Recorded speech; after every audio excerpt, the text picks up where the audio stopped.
Tajuk utama 20 Zulhijjah 10 Ogos.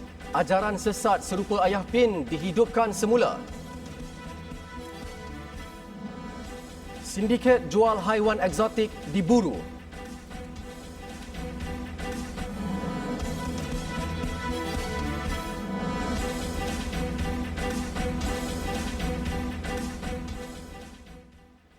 Bismillahirrahmanirrahim. Assalamualaikum warahmatullahi wabarakatuh. Berita Al-Hijrah malam ni bersama saya Al-Muhsin Muhammad Noor.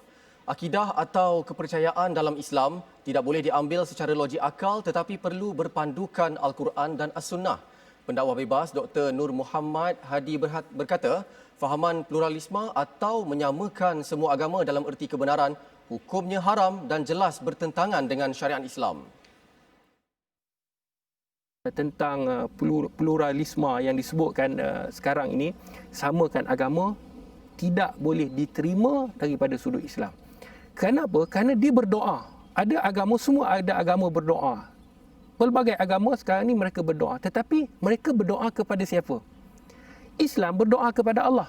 Kalau kita gunakan akal untuk memikirkan perkara yang dah ada panduan dalam agama, maka kita akan binasa. Kerana agama ni dia tidak boleh dicipta, tak boleh direka. Bukan menggunakan akal fikiran kita, tetapi ia adalah wahyu daripada Allah Subhanahu Wa Taala.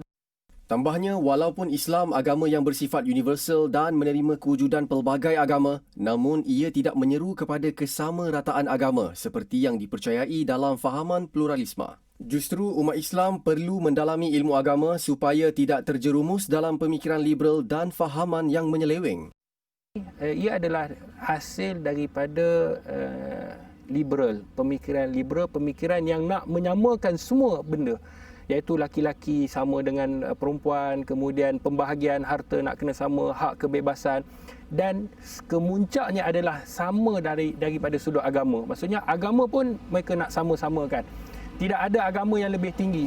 Baru-baru ini tular di media sosial beberapa gambar sebuah kuil dipercayai di Puchong yang didakwa menghimpunkan ajaran pelbagai agama termasuk Islam. Dalam perkongsian itu, turut dipaparkan simbol agama Islam, Kristian dan lain-lain pada pintu masuk kuil berkenaan. Ajaran sesat itu dikatakan menyerupai ajaran Kerajaan Langit Ayah Pin yang telah difatwakan haram pada 4 Disember 1997. Sementara itu, lokasi kewujudan Kerajaan Langit suatu masa dahulu tenang dan tiada lagi tanda-tanda aktiviti menyimpang. Penduduk kampung Batu 13 Jertih mendakwa tidak pernah mendengar lagi kemunculan semula ajaran sesat yang diasaskan Arifin Muhammad atau Ayah Pin atau kehadiran pengikutnya selepas dibubarkan. Menurut pengerusi Majlis Pengurusan Komuniti Kampung MPKK Batu 13, Abdul Ghani Mahmad, 56, keluarga Ayah Pin tidak ingin dikaitkan dengan kisah lampau itu lagi. Tambah Ghani, mereka juga turut hadir dalam majlis agama yang dianjurkan dan turut bersama penduduk dalam majlis kemasyarakatan. Untuk sekarang ni, aktiviti tempat dia tak ada dah. Memang tak ada lah. Cuma dia lah ni pun, kalau kira dia nak suruh, dia tak si okey dah cerita dulu. Dia nak padan lah cerita dulu, dia nak buka cerita baru lah. Kisah baru. Dia kisah lama dia nak tak ke belakang lah. Cuma dianya dari segi kalau kita buat program dengan jabatan kerajaan di luar ni pun golongan dia akan keluar dia tu. Keluarlah bersama dengan penduduk kampung. Tambahnya, penguat kuasa sering memantau aktiviti mereka namun masih berharap Jabatan Agama Negeri hadir lebih kerap untuk memberi didikan agama berterusan kepada keluarga Ayah Pin. Sementara itu, Amil Zakat Kampung Batu 13, Zali Daud, 52, berkata keluarga Ayah Pin tidak pernah lupa membayar zakat fitrah setiap tahun. Semua bayar. Dia tak lari lah buat zakat pun. Tak boleh bayarnya. Zakat dia saya tahu dah. Pergada agama tu, moga dia duduk denu kan. Kadang-kadang dia mari juga. Dia kalau pergada agama tu, maksudnya gini. Kalau ada uluan dia mari. Dia mari. Bagi penduduk, Azmi Muda, 53 tahun, penduduk kampung Batu 13 tidak terbabit dengan ajaran sesat itu dan hidup harmoni seperti biasa sejak dahulu lagi. Sama ya, normal lah. Kampung Batu 13 ni kalau buat aktiviti kampung, memang normal lah, macam biasa lah. Sebab kita memang tak terlibat dengan dia. Tak terlibat kat dia. Tambahnya, kebanyakan pengikut Ayah Pin bukan orang tempatan, malah ada di kalangan mereka terdiri daripada bukan warga negara. Jawatan Kuasa Fatwa, Majlis Agama Islam dan Adat Melayu Terengganu mengeluarkan fatwa ajaran Ayah Pin sesat mengikut Seksyen 25 Enakmen Pentadbiran Hal Ehwal Agama Islam 1986 dan diwartakan haram pada 1997. Pada April 2005, Pejabat Tanah Daerah Besut mengeluarkan notis merobohkan beberapa premis dan replika gergasi di markas Ayah Pin di perkampungan berkenaan. Cadangan untuk meminda Akta Mahkamah Syariah Bidang Kuasa Jenayah 1965 atau Akta 355 perlu dirundingi dengan negeri-negeri terlebih dahulu agar ia menjadi satu undang-undang yang mantap, komprehensif dan mewakili aspirasi semua negeri di Malaysia. Menteri di Jabatan Perdana Menteri berkata, Datuk Dr. Zulkifli Muhammad Al-Bakri berharap pindaan dapat direalisasikan sebelum beliau menutup mata selamanya. Sebaik sahaja semua proses dan tertib tersebut selesai, dilaksanakan mengikut lunas undang-undang dan perlembagaan, barulah pindaan tersebut boleh dibentangkan di Dewan Yang Mulia ini apabila tiba masa yang sesuai. Saya berharap insya-Allah ia akan dapat direalisasikan sebelum daripada saya mati insya-Allah. Selain itu, katanya pindaan ini juga perlu disembah maklum kepada Majlis Raja-Raja bagi mendapatkan pandangan dan perkenan. Katanya kerana hal ehwal agama termasuk Mahkamah Syariah dan Undang-Undang Kesalahan Jenayah Syariah terletak di bawah bidang kuasa negeri.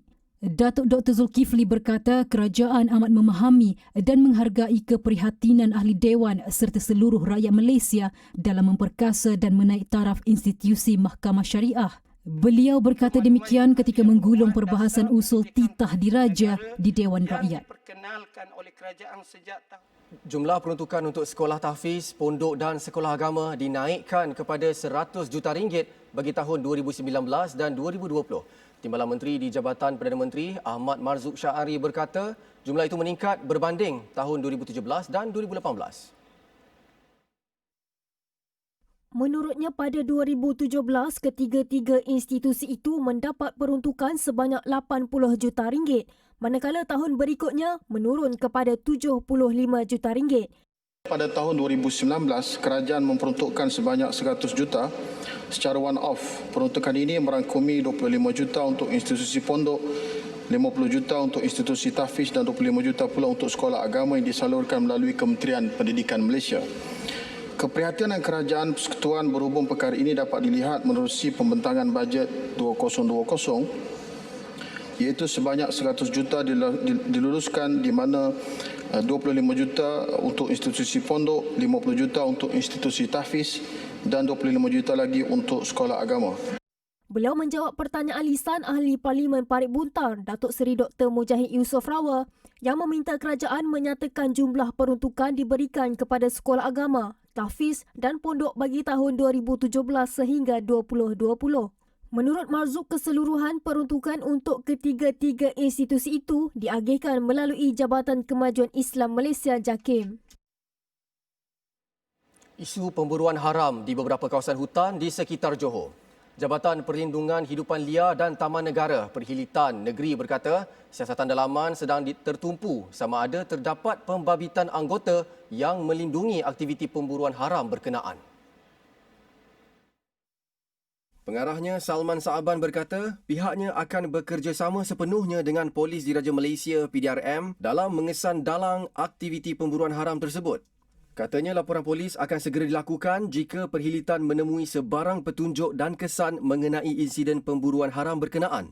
Semalam, Sultan Johor, Sultan Ibrahim Iskandar dilaporkan murka dengan aktiviti pemburuan haram di beberapa kawasan hutan di sekitar negeri tersebut. Baginda turut dilaporkan menerima maklumat beserta beberapa gambar mengenai satu aktiviti pemburuan haram berskala besar yang dilakukan. Sementara itu, 6 lelaki dan seorang wanita ditahan dalam 2 serbuan berasingan. Mereka dipercayai anggota sindiket pemburuan haiwan eksotik yang menggunakan senjata api. Ketua Polis Johor, Datuk Ayub Khan Maidin Pitche berkata, serbuan pertama dilakukan di tepi Sungai Lenggor Jemaluang dekat Mersing. 3 lelaki berusia 33 hingga 47 tahun dicekup sepasukan pegawai dan anggota penguatkuasa dari Jabatan Perkhidmatan Johor. Turut dirampas 2 bahagian daging babi hutan, 1 duri landak, 2 laras senapang buatan sendiri, 3 butir peluru penabur 12 bor, 3 bilah parang dan 1 pacuan 4 roda. Polis Johor juga memberi amaran akan membatalkan lesen senjata api sekiranya terdapat penyalahgunaan. Dan kalau kita dapat kesan tuan-tuan, aktiviti yang memberi pinjam ataupun membenarkan pihak lain menggunakan senjata untuk memburu, kita akan mengambil tindakan tegas. Tidak ada lagi tuan-tuan kebenaran yang diberikan kepada mana-mana pihak untuk memburu hidupan liar tuan. Ini sejak Akta Perlindungan Hidupan Liar 2010 tuan. Tidak ada lagi, tidak diberi kebenaran kepada mana pihak untuk memburu binatang liar. Serbuan kedua dilakukan dekat Keluang pula berjaya menangkap 3 individu termasuk seorang wanita. Antara yang dirampas 54 bahagian daging babi hutan, 6 bahagian disyaki daging kijang. Kesemua mereka kini direman 3 hari.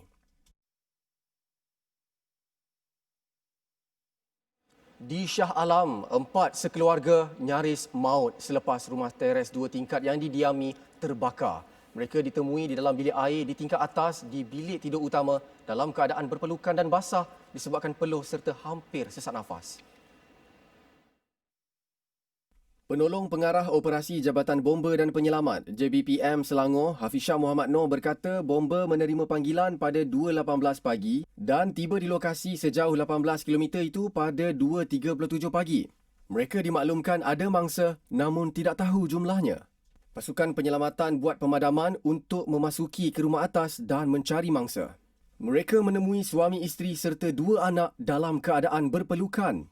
Hafiz Syam berkata ketika kerja mencari dan menyelamat, tiada kedengaran suara jeritan meminta tolong atau tangisan kedengaran.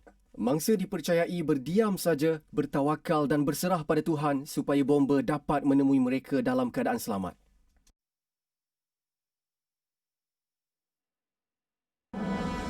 Nasi kandar Saleh tidak dibenarkan buka semula.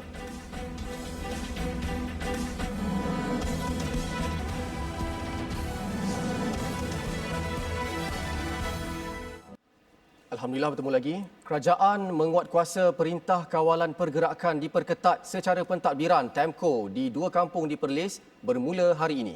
Menteri Kanan Keselamatan Datuk Seri Ismail Sabri Yaakob berkata, tindakan yang membabitkan Kampung Kuala Sanglang dan Kampung Tanah Timbul sehingga 31 Ogos itu ekoran penularan kluster Siva Gangga di sana.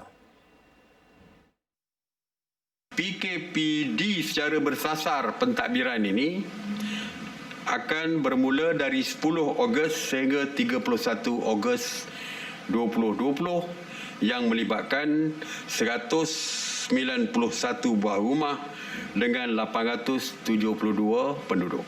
Pelaksanaan PKPD secara pentadbiran itu akan mengguna pakai SOP sedia ada dengan tambahan sukatan jalan raya di setiap laluan keluar masuk.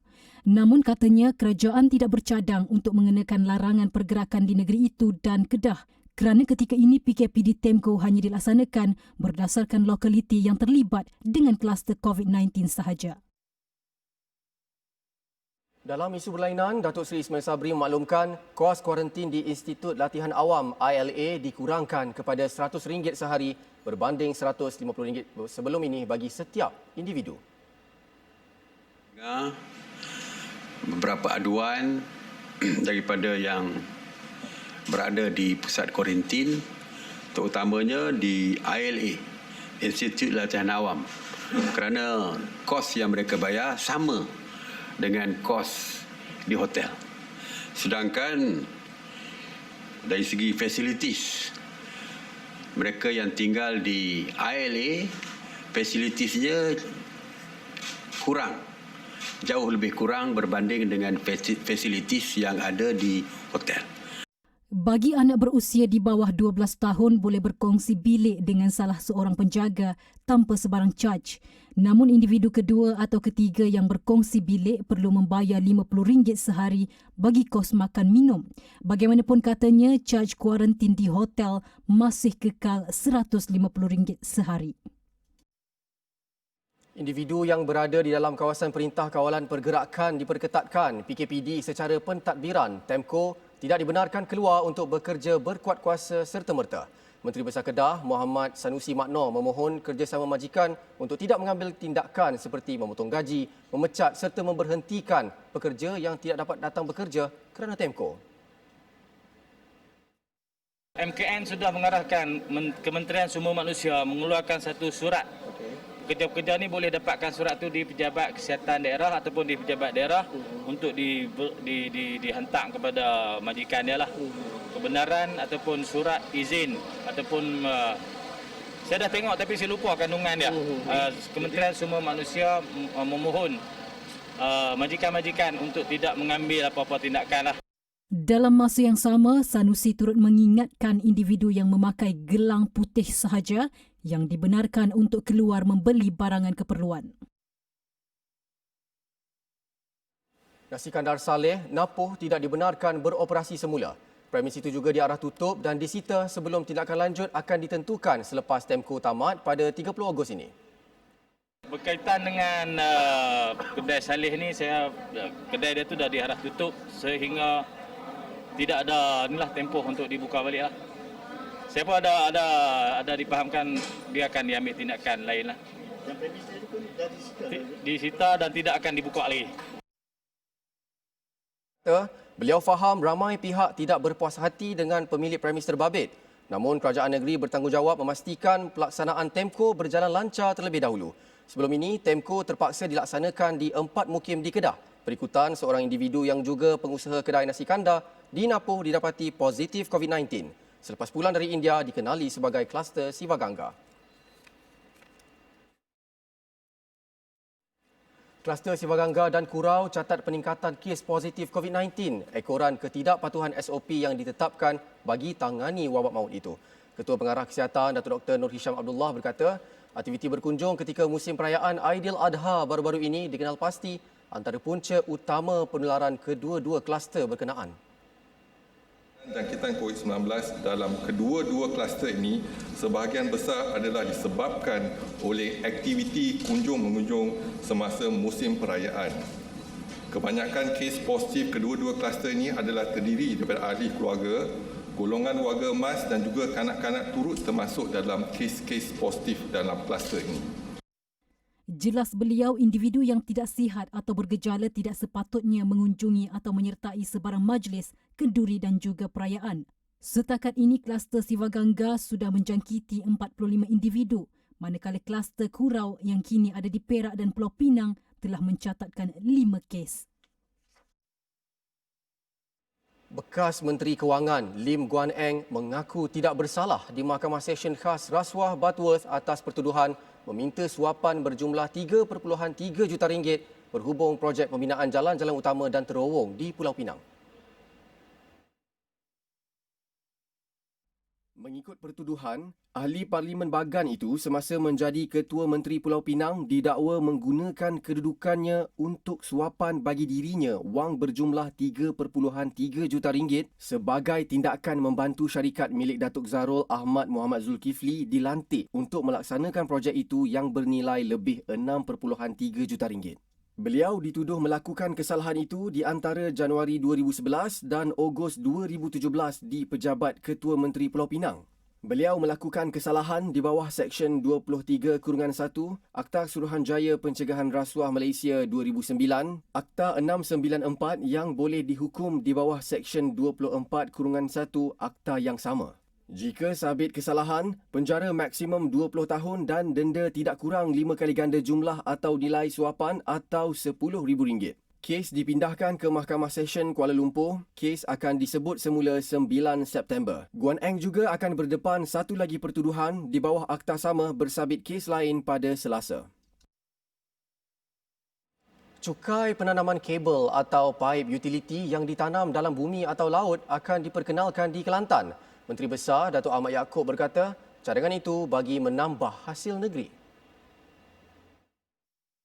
Beliau menjawab soalan tambahan yang dikemukakan Adun Kok Lanas. Datuk Mat Alwi Cik Ahmad sempena persidangan kali kedua bagi tempoh penggal ketiga Dewan Undangan Negeri DUN Kelantan ke-14. Sementara itu, ketika ditemui di Dewan Berhenti Rehat, Datuk Mat Alwi berharap cadangan itu segera dipertimbang bagi mempelbagai sumber perolehan hasil negeri. Dan syarikat ini untung besar. daripada kita kenakan cukai kecil-kecil kepada rakyat, cukai tanah, cukai lori, cukai doket, itu rakyat biasa yang bayar. Ini telco yang untung bilion-bilion. Itu cadangan saya tadi. Jadi rasa anggaran berapa ratus yang banyak. Banyak. Depend atas kita nak charge. Mungkin one off je charge, mungkin bayar tiap-tiap tahun sebab dia menggunakan laluan. Kabel tu ada di situ je, rosak dia kena gali. Kalau gali siapa tanggung? Rakyat susah. Buku khas untuk pendakwah Syadia Abbas.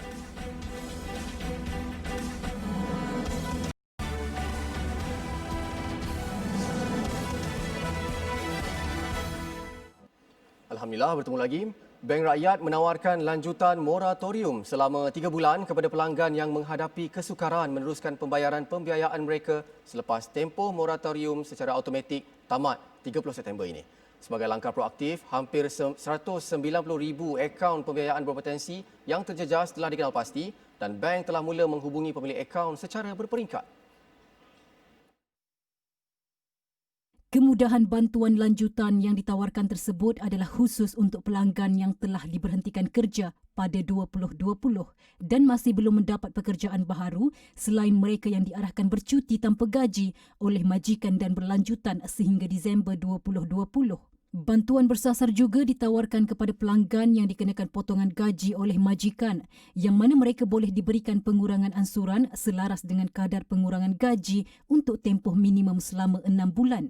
Selain itu, Bank Rakyat turut menawarkan bantuan bersasar kepada individu terjejas yang bekerja sendiri atau perusahaan kecil dan sederhana PKS dengan memberi fleksibiliti sama ada membayar keuntungan sahaja untuk satu jangka yang ditetapkan atau memanjangkan tempoh keseluruhan pembiayaan bagi mengurangkan ansuran bulanan. Bagi mendapatkan maklumat lanjut, pelanggan boleh menghubungi pihak bank menerusi email ke bankrakyat@bankrakyat.com.my dengan menyertakan sekali nama penuh, nombor kad pengenalan dan nombor telefon bimbit untuk dihubungi.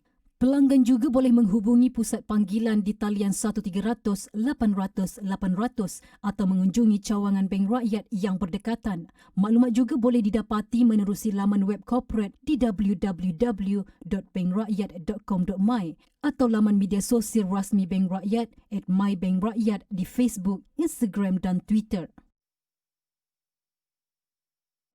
Dakwah Penuh Ukhuwah, sebuah buku hasil nukilan 22 ustazah dalam memperingati usaha dan pengalaman dakwah masing-masing sekaligus mahu menyemai sikap berdakwah dalam diri masyarakat.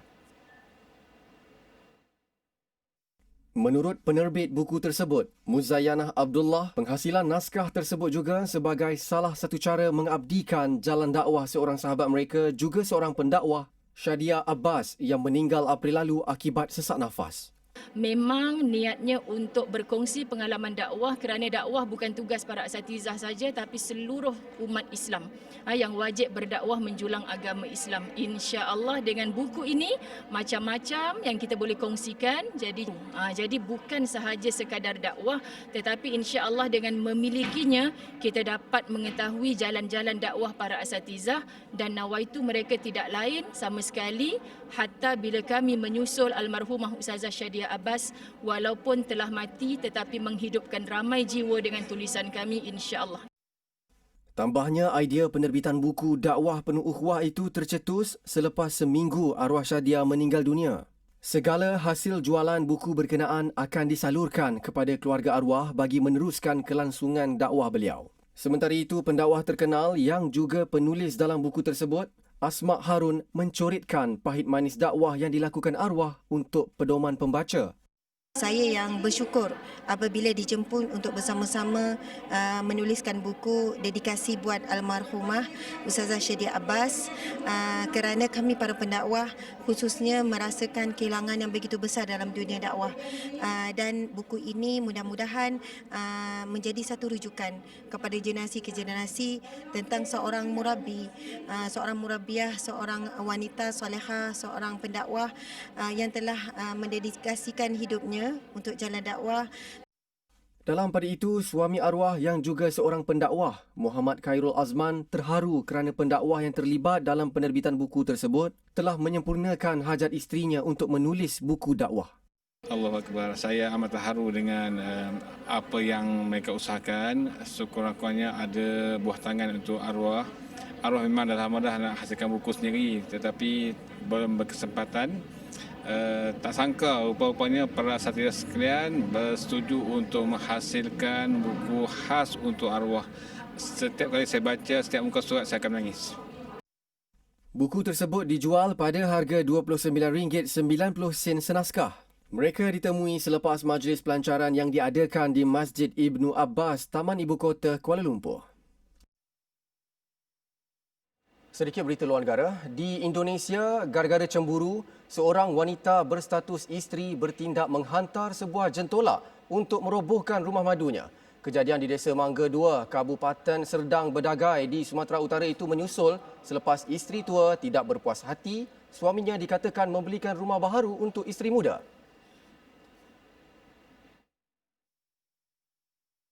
Dalam perkongsian video berdurasi 8 minit 47 saat ini, sebuah jentolak dilihat merobohkan bumbung dan dinding rumah isteri muda sehingga rata.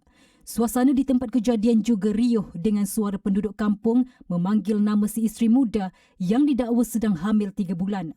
Bagaimanapun, penduduk setempat mendakwa bahawa mereka tidak begitu mengenali wanita tersebut. Netizen memberikan pelbagai reaksi dengan sebilangan menyokong dan sebahagian lagi membantah tindakan isteri tua tersebut. Namun netizen lain mengecam tindakan isteri tua dan mahu kejadian tersebut dilaporkan kepada polis. Sekian berita Al Hijrah. Terima kasih kerana menonton. Assalamualaikum warahmatullahi wabarakatuh dan selamat malam.